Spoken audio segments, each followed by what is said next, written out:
নবীজি বলেন, কোন বান্দাকে যখন কবরের মধ্যে রাখা হয়, রাখার পর ওয়াতুল্লিয়া, আমাকে আপনাকে মরণের পর যখন বাসতলায় রেখে আসা হবে, আসার পর তুওয়াল্লিয়া, আমাকে আপনাকে যখন পিছনে রাইখা যাহাবা আসহাবুহু, সাথীরা যখন চলে আসবে।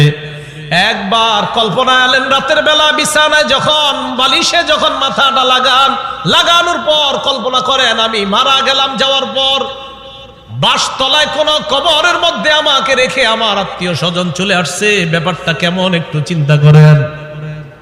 আল্লাহ নবী কয়, কোন ব্যক্তিকে কবরের মধ্যে রাখার পর তুওয়াল্লিয়া, কবরটা পিছনে রাইখা যাবা আসহাবুহু, যখন তার সাথীরা চলে আসে, বাবা চলে আসে, ভাই চলে আসে, সন্তানরা চলে আসে, আত্মীয় স্বজন সবাই চলে আসে, আল্লাহ নবী বলেন বেশি দূর যায় না, হাত্তা ইন্নাহু লা ইয়াসমাউ কুরআনি আলিহিম, আমরা যে হাইটা হাইটা আসি, আমাদের হাঁটার পায়ের জুতার আওয়াজগুলা ওই কবরবাসী শুনতে পায়।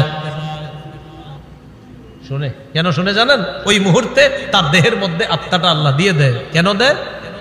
ফায়াতিয়ানিহি মালাকান, দুইজন ফেরেশতা তার কাছে আসে। এটা আবু দাউদের বর্ণনা আর বুখারীর বর্ণনা।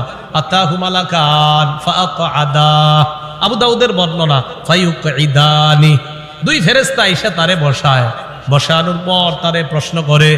এর মধ্যে তিন প্রশ্নের মধ্যে একটা প্রশ্ন হলো আল্লাহর নবীর ব্যাপারে জানতে চায়, তাকে চিনুনি?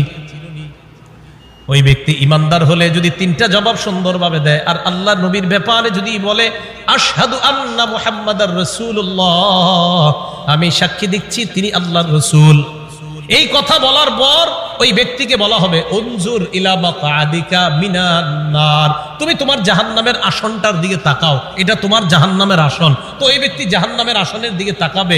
এরপর বলা হবে আবদালাকাল্লাহু মাকআদাম মিনাল জান্নাহ, জাহান্নামের আসনের পরিবর্তে আল্লাহ তোমাকে জান্নাতের আসন দান করছে।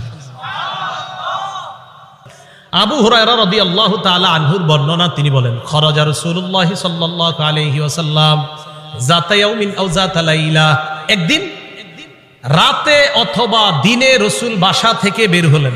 কোথা থেকে বের হইছে? রাতে বা দিনে। বের হওয়ার পর আসছে, আয়েশা দেখে ফাইদা হুয়া বিআবি বকর ওয়া উমর, নবীজি দেখে আবু বকর ওমর বসা। আবু হুরায়রা রাদিয়াল্লাহু তাআলা আনহু বলেন, নবীজি বাসা থেকে বের হয়েছে, বের হয়ে দেখে আবু বকর ওমরও বসা। এই হাদিসটা একটু মন দিয়ে সবাই শুনেন আর নিজেদের জীবনটা একটু চিন্তা করেন। নবীজি তাদের দুইজনকে প্রশ্ন করলেন, আবু বকর এবং ওমর, এই দুই সাহাবী, বিখ্যাত দুই সাহাবীকে প্রশ্ন করলেন, আচ্ছা তোমরা এইখানে এই মুহূর্তে কেন? মা আখরাজাকুমা ফি হাদিহিস সাআহ, এই সময়ে তোমরা এখানে কেন? অসময়ে মানে এই সময় মানে অসময়ে, আরে এই সময়ে তোমরা এখানে কেন? এই হাদিস দ্বারা বোঝা যায় সাধারণত যেই সময় মানুষ ঘর থেকে বেশি একটা বের হয় না, ওই সময়ে নবীও বের হইলেন, আবু বকরও বের হইছে, ওমরও বের হইছে। নবী বের না হইলে জিজ্ঞাসা করে গেলেন। তো আবু বকর ওমর জবাব দিলেন, আহারে কি জবাব দেয় দেখেন, ক্বালাল জুউ ইয়া রাসূলুল্লাহ, হুজুর খিদা লাগছে, ক্ষুধার কারণে বের হইছে। সম্পদ সব ছেড়ে এসে মক্কায় নবীর সাথে চলে এসে মদিনায়। নবীজি যে জবাবটা দিলেন, আল্লাহ নবী বললেন আল্লাযী নাফসি বিয়াদিহি আখরাজানিল্লাযী আখরাজাকুমা। আবু বকর ওমরকে আল্লাহ নবী বলেন, আল্লাহর কসম আবু বকর ওমর, তোমরা যে ক্ষুধার কারণে বের হয়েছো, আমিও ক্ষুধার কারণে বের হইছি।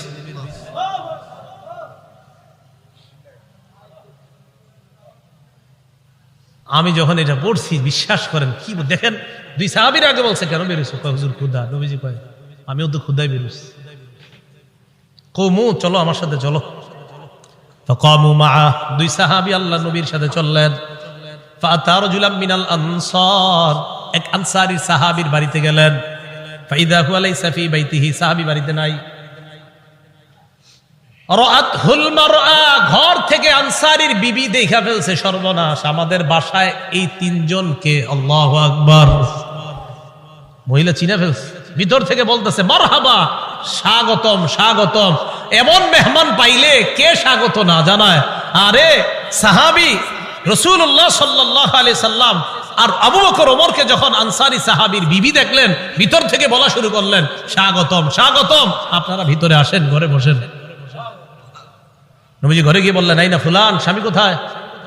মহিলা ভিতর থেকে জবাব দিলেন, যাহাবা ইস্তাজিবু লানা মিনাল মা, হুজুর মিষ্টি পানি আনতে গেছে আমাদের জন্য।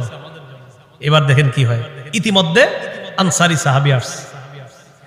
আসার পর সাহাবী দেখে বাসায় নবীজি, আবু বকর ওমর। আচ্ছা একটু ভাবেন তো মনে মনে, ওই যুগে যদি আপনি হইতেন আর যদি বাড়িতে গিয়ে দেখতেন হঠাৎ নবীজি আর আবু বকর ওমর আপনার ঘরে,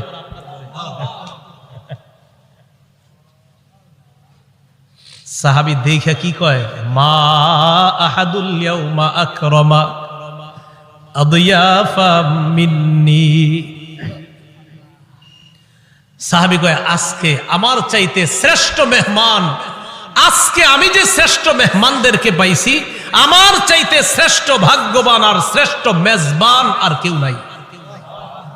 আমি এমন 3 জন মেহমান পেয়েছি। তাড়াতাড়ি বাগানে গেছে, খেজুর বাগানে। যা আবিল আজ, খেজুরের ছড়ি নিয়ে আসছে, ফিহি বুসরুন আর রতবুন ওয়া ইয়াবিস, শুকনা খেজুর আছে, ভিজা খেজুর আছে, কাঁচা খেজুর আছে। আইনা কয়, যেটা মন চায় এটা খায়। আখজাল মুদিয়া, ছুরি নিছে, চাকু নিছে। নবীজি কই যাও? হুজুর পশু জবাই করতে হবে। কি জবাই করবে? মাথা মানে পেরেশান হয়ে গেছে, আমার এই 3 মেহমানকে কেমনে মেহমানদারি করবে? পশু জবাই করতে হবে। নবী কয়, ইয়াকা ওয়াল হালুব, এই তুমি আবার মাথা গরম কইরা দুধালু কোন পশুরে জবাই করো না। দুধ দেয় যে পশু, বর্তমানে দুধ দিতেছে, এরকম পশু জবাই করো না। জি ঠিক আছে। ফাজাবা হালাহুম, স্বাভাবিক একটা বকরি জবাই করছে। নবীজিরে গোস্ত দিয়ে, খেজুর দিয়ে, মিষ্টি পানি দিয়ে মেহমানদারি করলেন।